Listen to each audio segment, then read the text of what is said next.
स्थानीय विद्यालय राजकीय उच्च प्राथमिक विद्यालय गुजरवाड़ा में वार्षिकोत्सव और पुरस्कार वितरण समारोह का आयोजन किया गया, जिसमें मुख्य अतिथि नगर पालिका अध्यक्ष कमलेश साहू, विशिष्ट अतिथि भागचंद मुंदड़ा, रतन पवार, जिला कांग्रेस महासचिव रमाकांत दाधीज, पार्षद उपस्थित रहे।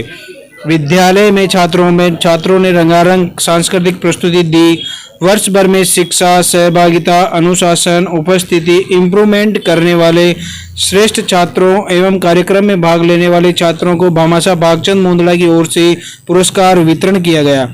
इस कार्यक्रम में दीपांकुर चौहान की तरफ से सभी बच्चों को अल्पाहार दिया गया और अजय सागर, अशोक सोनी वहां उपस्थित रहे। संचालन रेखा राय शर्मा ने किया। स्टाफ साथी मदन मोहन परेवा, बनवारी लाल बेरवा, सिद्धेश्वरी पारेख, तरीना बानो, राजेश्वरी भाटी, लाली जाट कार्यक्रम में सहयोग किया गया।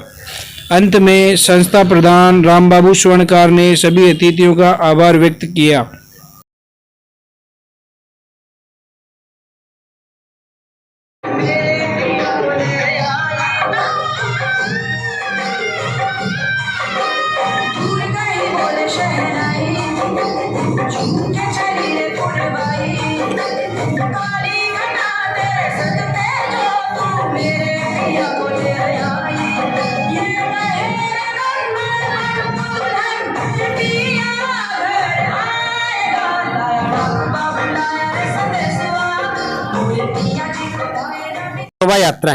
शोभा यात्रा में आसपास के ग्रामीण हुए इकट्ठे और समाज बंधुओं ने नाचते गाते हुए भव्य शोभा यात्रा में शामिल हुए। संस्कृत विद्यालय मेवदा कला में शिवानी जाट का सभी ग्रामीणों और परिवार वालों की तरफ से किया गया स्वागत। ढोल नगाड़े बजा करके, माला पहना करके धूमधाम से किया गया सम्मानित। शिवानी चौधरी ने जीता है गोल्ड मेडल।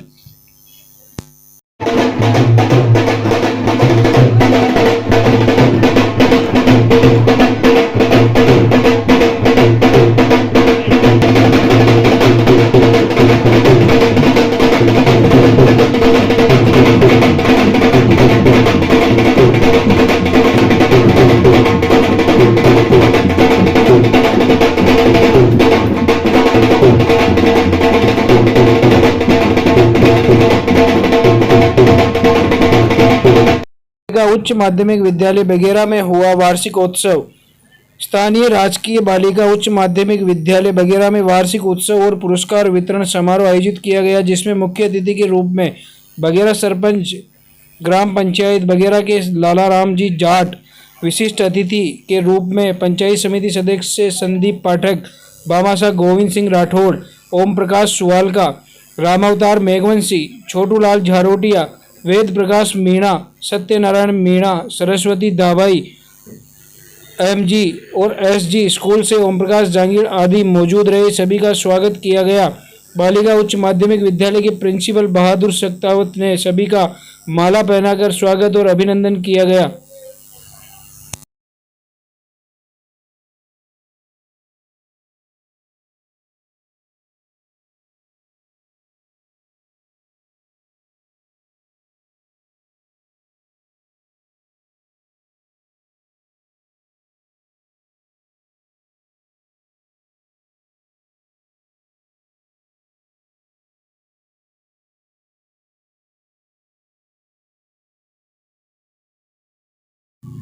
राजस्थान के साथ साथ देश की मीडिया जगत की हस्ती के वरिष्ठ पत्रकार एवं ईटीवी राजस्थान के हेड रहे श्रीपाल सख्तावत आज पहुंचे केकड़ी कोर्ट कैंपस। पहुंचने पर न्यू जर्नलिस्ट संस्थान के अध्यक्ष अधिवक्ता एवं पत्रकार पवन कुमार राठी के नेतृत्व में संस्था पदाधिकारियों ने उनका माल्यार्पण कर साफा बंधन किया गया और स्मृति चिन्ह भेंट किया। इसके साथ ही कनाडा से आए पुष्पेंद्र व अन्य का भी संस्था द्वारा माल्यार्पण कर स्वागत किया गया।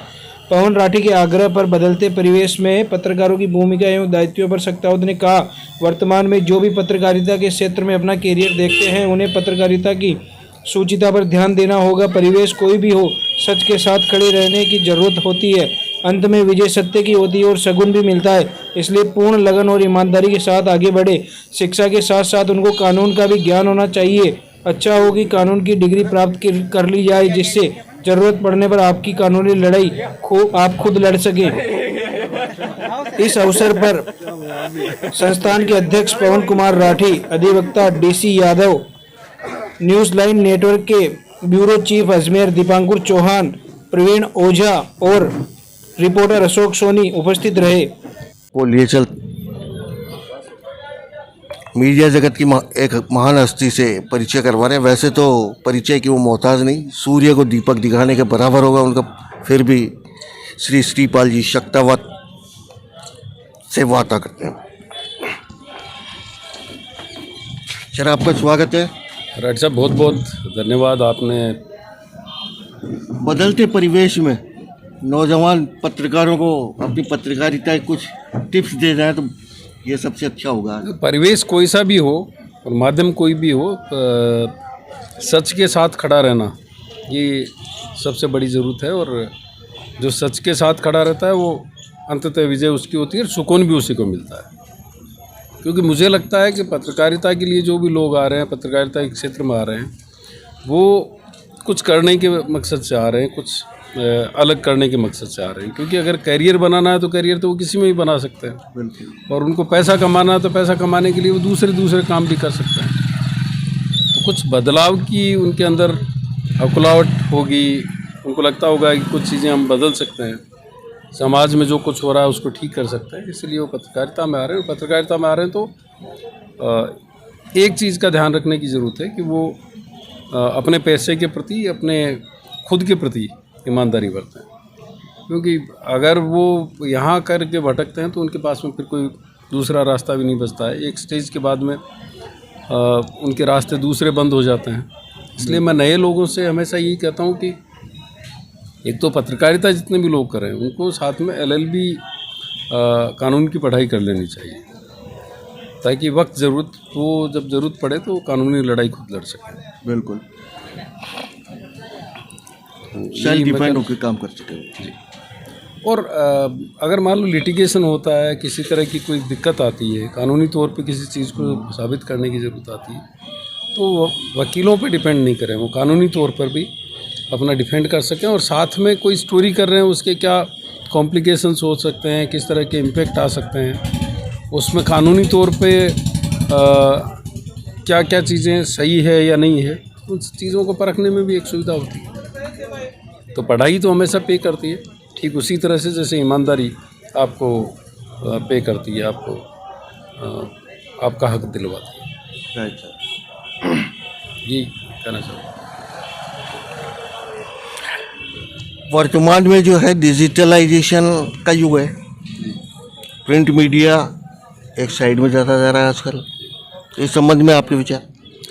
देखिए, प्रिंट तो माध्यम तो कोई ख़त्म नहीं होंगे, है ना, मंच और मौके तो बदलते रहते हैं, लेकिन मुझे लगता है कि भविष्य तो डिजिटल का है। और कारण ये है कि 5G टेक्नोलॉजी के बाद तो मुझे लगता है कि सैटेलाइट चैनल्स की जो जिस तरह की डिमांड पहले हुआ करती थी उस तरह की नहीं रहेगी। डिजिटल में आदमी अपनी सुविधा से भी देखता है, मोबाइल में पूरी दुनिया सिमट गई है। एक मोबाइल ने काफ़ी चीज़ें बदल दी है। मोबाइल ने रोज़गार के रास्ते लोगों के बदल दिए। आपकी कैमरे की ज़रूरत ख़त्म हो गई, फोटोग्राफर की ज़रूरत ख़त्म हो गई, आप एडिट उसी में कर पा रहे हैं कंप्यूटर की, और उसकी ज़रूरत ख़त्म हो गई। और साथ में सूचनाओं का और संवाद का जो रास्ता है वो इसने मोबाइल ने आसान कर दिया। और दुनिया पूरी तरह से, जो स्लोगन किसी ज़माने में धीरूभाई अंबानी ने दिया था, कर लो दुनिया मुट्ठी में, मुझे लगता है कि दुनिया अब मुट्ठी में सिमट रही है। धन्यवाद सर आपका।